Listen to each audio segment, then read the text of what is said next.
Okay guys, so in ACCA, PER, practical experience requirement, is somehow very confusing to a lot of students. And here today we're going to solve all of your doubts immediately. So first of all, what is PER? In ACCA, if you finished all your 13 exams, but not this PER, you are known as an ACCA affiliate. Once you complete the PER, you become something known as an ACCA member. Now, we always recommend at Zell that you ensure you become a member because number one, all your hard work is paying off because you can only as a member, you can use the ACCA credentials to your name. So for that reason, it's not only important to pass the exams, which is the first and most important thing, but simultaneously you need to know what PER is. With that being said, let me jump into PER. PER is the articleship equivalent to ACCA. So let me break it down. There are 3 legs to PER. First, your 36 months of work experience. Now, let me break this down because this is important. There are a few points you have to keep in mind. You need to work for 3 years in the field of finance and accounts, right? For this to count. You can work before you start ACCA, during ACCA, after ACCA, your choice. We generally recommend students to start working when they reach a skill level. Now, when you're working for these 36 months, you do not have to work for all 36 months at once. You can take breaks if you want. You can work in, you can work per month and then take a break for a month, if you want to stretch it that long.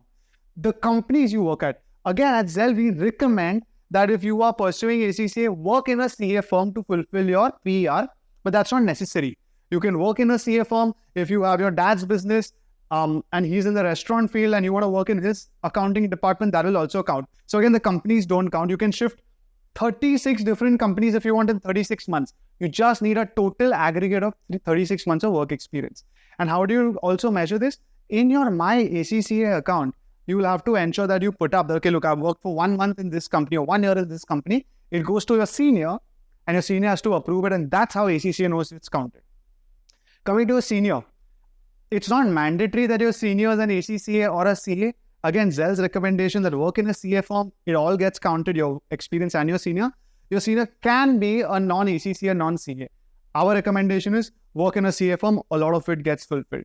So I think the 36 months of work experience is the same as your articleship. And if you have completed your articleship completely or partially, and you're either thinking of shifting to ACCA from CA, or you're thinking of adding ACCA to your CA, either or your articleship experience counts towards your ACCA PER. And if you're working in a relative's company, right, like you're working in your dad's accounting department, the fact that you're working with a relative has to be disclosed to the ACCA. Also, out of the 36 months, 12 months can be counted towards lecturing. So we actually have some of our faculties who are affiliates and they use their teaching experience here to count towards their PER experience.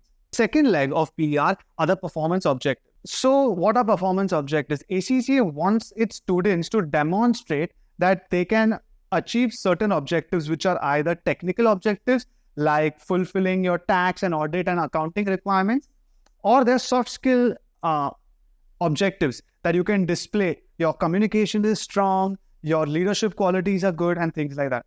So ACCA asks all of its members to achieve these objectives. Now, there are 9 objectives currently, 5 which are mandatory, 4 which are rotational. So you will have to choose depending on your work experience. Now, how do you achieve these objectives when you're working?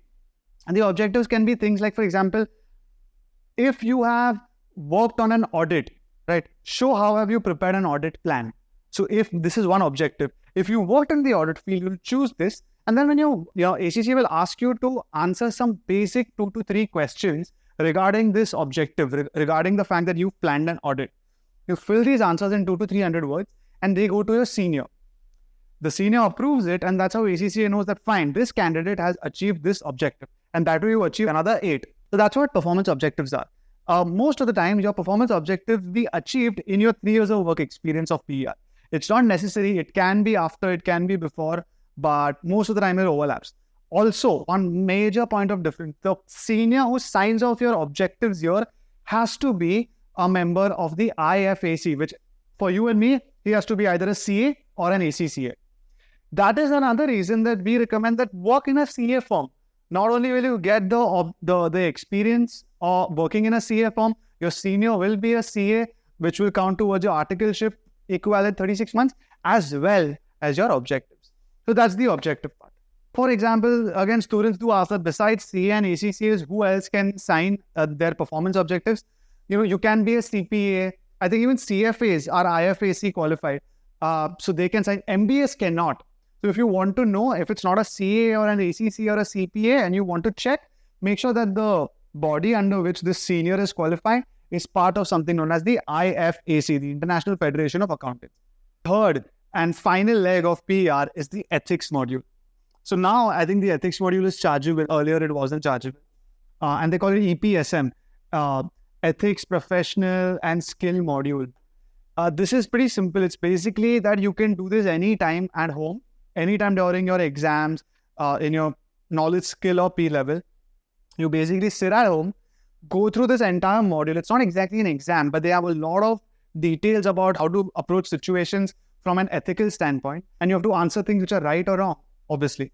So you don't fail if you give wrong answers, but you cannot clear it. So you have to keep giving this exam till you clear. So it's 68 pounds. The fees have changed a little bit. And yeah, so you answer these questions with a yes or no. You get the right answers and you get done with the ethics module.